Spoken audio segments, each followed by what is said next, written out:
तर कशा आहात मित्रांनो? तर आज आम्ही चाललो आहे गावी आमच्या एकदम खूप दिवसानंतर चाललो आहे. तर पहिला आम्ही गेलो लगेच कांदिवली स्टेशनला, लगेच गेलो दादर स्टेशनला. दादर स्टेशनला आली आपली ट्रेन दिवा रत्नागिरी. फुल गर्दीमध्ये, फुल बाबा ढिंचाकमध्ये एकदम. आणि आपली पण हवा टाईट त्यामध्ये. आणि ती भेल आलेली आहे, भेल का चना भेल. आणि लगेच पोचलो माणगावला पोचून लगेच बोललो चला व्हिडिओ काढूया. एक नंबर झाला आहे माणगाव स्टेशन. आणि बोललो लगेच घरी पण बोललो काकीला हाय कसे आहात तुम्ही. लगेच गेलो आजीकडे, आजीला बोललो कशी आहे आजी, एक नंबर ना. आणि लगेच काकीने वाढला जेवण लगेच भाकरी बिरी खाऊन लगेच निघालो आम्ही गाव फिरायला.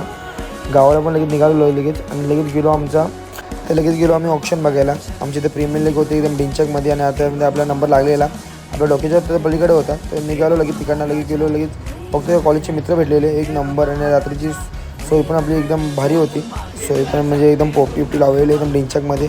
गावाला आले तर फिल्टरी वॉटर पाहिजे का नको, एक नंबर एकदम पोपटी झालेली आमची. चला तर आपण खायचा आनंद घेऊया. Bye bye.